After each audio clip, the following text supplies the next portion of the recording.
पिता में भीष्म और माता सत्यवती, इनकी उम्र लमसम बराबर थी। तो पिता में भीष्म कथाएं सुनाया करते थे और माता सत्यवती जो थी वो उन्हीं के पास सोया करती थी। लेकिन बाहर के लोगों ने कहा, लो एक ही कमरे में सो रहे हैं।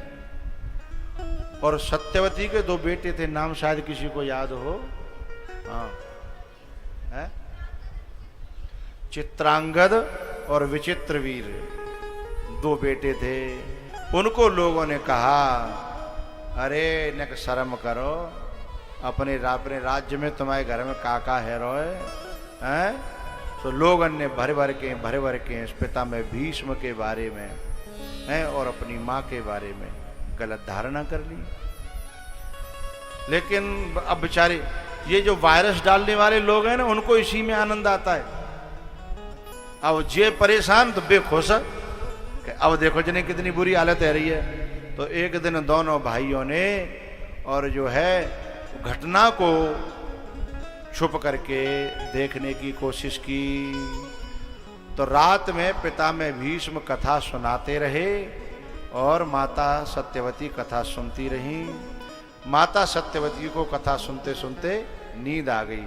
तो कथा में नींद किसी को आती है तो ये पहले से ही चली आई है, कोई बुरी बात ना है, कथा में नींद आती ही है।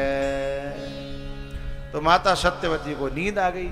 पिता में भीष्म ने देखा कि ओहो माँ को तो नींद आ गई है ना। तो माता सत्यवती का एक पांव लटक रहा था बेड से। तो पिता में भीष्म ने अपना दुपट्टा लेकर के और माँ के पैर को जो है बेड पे रख करके प्रणाम किया और आकर के अपने बेड पे बैठे।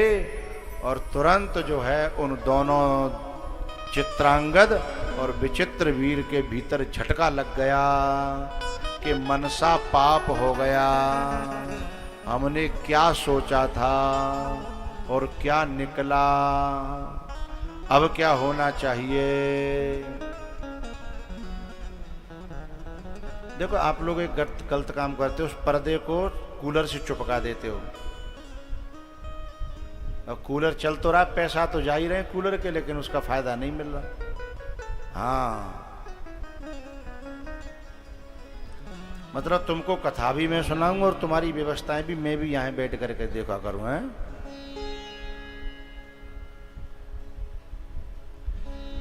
अब वो इस बात से भीतर से परेशान होने लगे। कई दिन बीत गए कि अब हम कौन से कुआं में जाके गिरे। तो उन्होंने बिना बताए पिता में भीष्म से ही ये उपचार पूछ लिया कि यदि किसी महापुरुष के बारे में हमने कोई गलत धारणा बनाई होए और वो महापुरुष बड़ा अच्छा हो, पवित्र हो, तो उसका क्या प्रायश्चित है।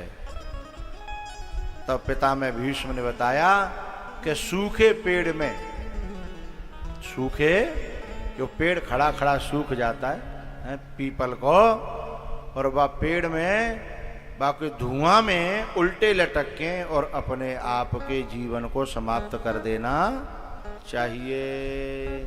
अब भीष्म बाबा जे नहीं पतोई के ये अपने लिए पूछ रहे हैं तो कोई और भी समाधान बता देते हैं। बस जाकर के उन दोनों ने वही प्रायश्चित किया और अपने जीवन को समाप्त कर दिया। वैसे दूसरा इंतजाम हो सकता था, यदि पिता में भीष्म को वो ये बता देते कि ये अपराध हमसे हुआ है और आपके बारे में हुआ है, तो पिता में भीष्म कहते कि मैंने स्वयं तुम्हें क्षमा कर दिया है और तुम ज्यादा गिलानी मत करो, या और भी कुछ कर देते तो शायद उनकी जान बच जाती। तो मनसा अपराध, तो यहाँ पे निषादराज यही तो कह रहे हैं कि आप जैसा भाई तीनों लोकों में न कोई था, न कोई है और न कोई और हमने आपके बारे में जाने क्या क्या सोच लिया, इसलिए हमें मनसा अपराध लग गया है और हमें ज़्यादा अब आप जो है शर्मिंदा न करो। जो कह रहे ना कि मेरा ऐसे स्वागत होना चाहिए, बोले नहीं, आप जैसे महापुरुष का स्वागत करने की किसी की क्षमता नहीं है। तो वो जो सिंसुपा था ना, यानी शीशम का पेड़, वह के नीचे जाकर के निषाद राज ने जैसे भरत जी को बिठाया, बोले यहाँ पर भगवान सोए हैं रात भर, वहाँ लक्ष्मण जी बैठे रहे हैं रात भर। उस जगह को बार बार भरत जी प्रणाम करते हैं। चरण रेख रज नयन नीलावे, चरण रेख रज। अब यहाँ श्रृंगवीरपुर तक हम आज भरत को पहुंचा करके हैं, और अब यहाँ से आगे की चर्चा कल करेंगे। बोलो शंकर भगवान की, हनुमान जी महाराज की।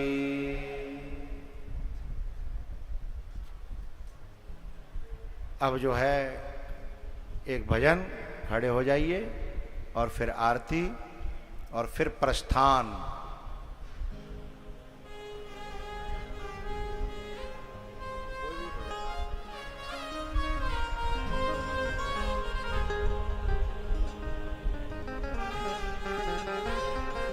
ओ मन चली रे वृंदावन धाम, राधे राधे गाएंगे। मन चली रे, मन चली रे वृंदावन धाम, राधे गाएंगे।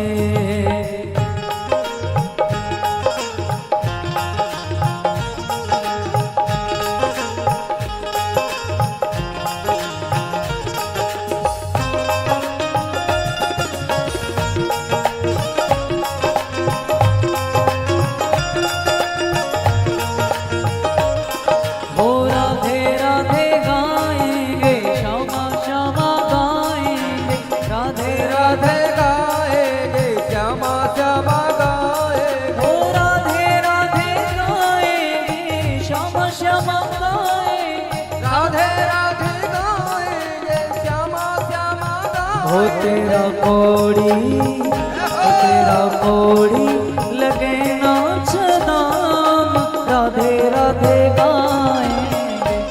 मन चल रे वृंदावन धाम, राधे राधे गाएंगे।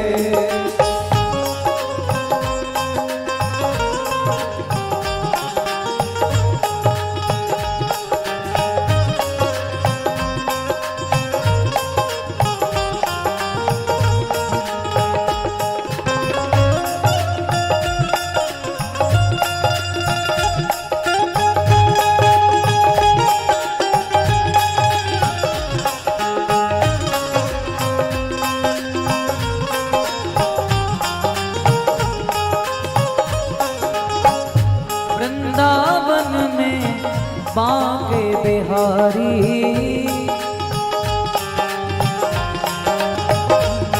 ओ वृंदावन में बांके बिहारी।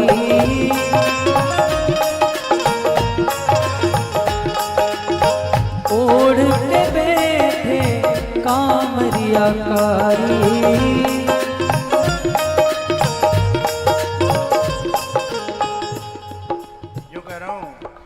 परीक्षित बनवे के दिन रोज रोज थोड़े आवत है।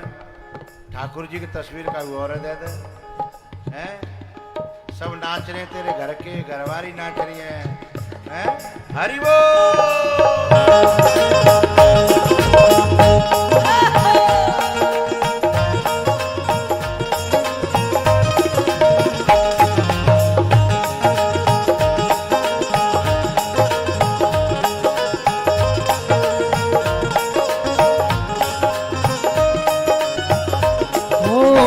वृंदावन में बांके बिहारी,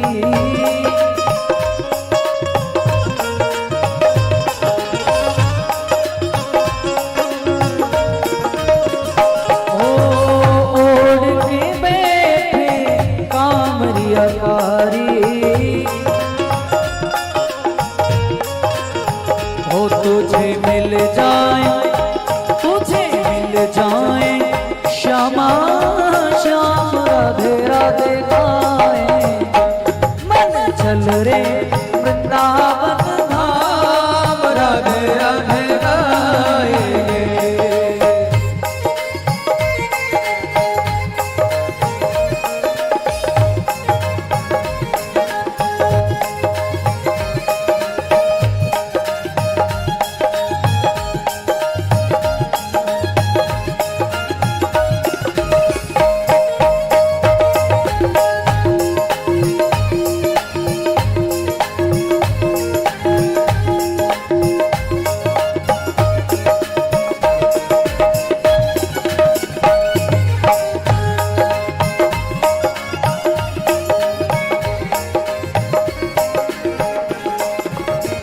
वृंदावन में यमुना किनारा,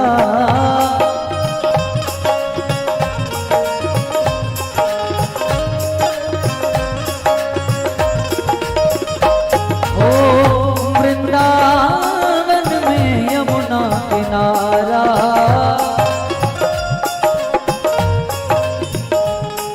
ओ निर्मल शीतल बहती है धारा, निर्मल हो वृंदावन में यमुना किनारा, निर्मल शीतल बहती है धारा, वो है वही